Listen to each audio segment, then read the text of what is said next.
নমস্কার বন্ধুরা, যারা জয়গুরু তাদেরকে আমি জয়গুরু জানাচ্ছি। আর আজকে আমি একটা ব্লগ আরম্ভ করছি। কৃষ্ণমণি ব্লগের থেকে বলছি। আজকে আমি বানাবো ভেন্ডি দই। এই যে দইটা আমি ঘরেই পেতেছি, এই গ্লাসটার মধ্যে পুরো পেতেছি। আর এখন এটা ফেটিয়ে নিব। দইটাকে চাকা চাকা হয়ে আছে তো,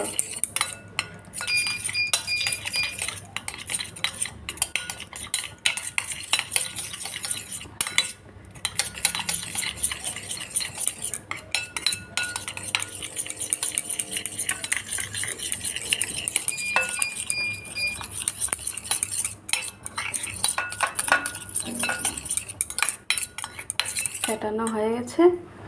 আর তারপরে আমি এই যে মগজ, পোস্ত, কাজু বাদাম এই তিনটা মিক্সিতে পেস্ট করে নিব। আর এই ভেন্ডিগুলি যে আছে, ভেন্ডিগুলিকে আমি ভালো করে ধুয়ে কেটে তারপরে লবণ হলদি দিয়ে তেলে ফ্রাই করেছি।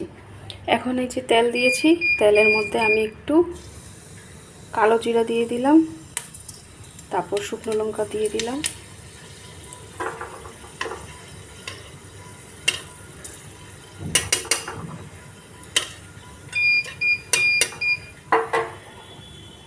সবসময় তো দিয়ে খাই, শস্য দিয়ে খাই। আজকে ভাবছি একটু অন্যরকম করে বানাই, টোটালি একদম নিরামিষ। এটা এই যে পোস্ত, মগজ আর কাজু বাদাম বাটা দিয়ে দিলাম,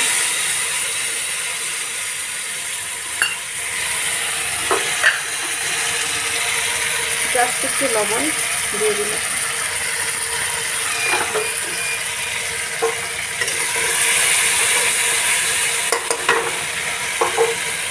এখন ফেটানো দইটাও দিয়ে দিলাম।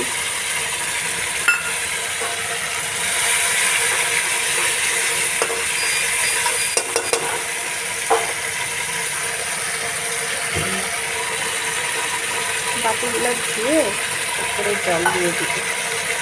আর যেহেতু দই দিয়েছি তার জন্য তো চিনি তো দিতেই হবে, একটু চিনি না দিলে ভালো লাগবে না।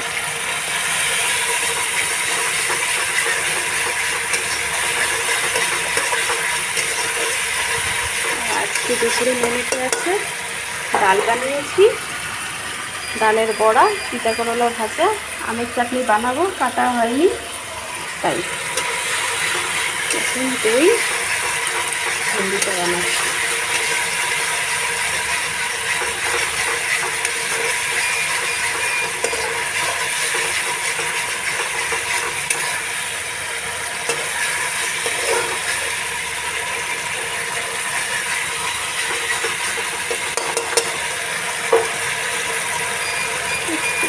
মাখা করবো।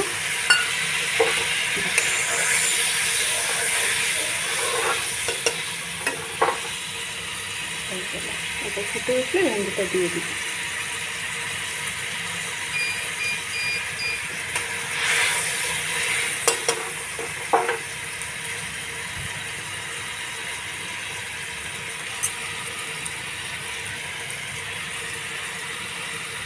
ফুটে উঠেছে, এখন আমি ভেন্ডিটা দিয়ে দিব।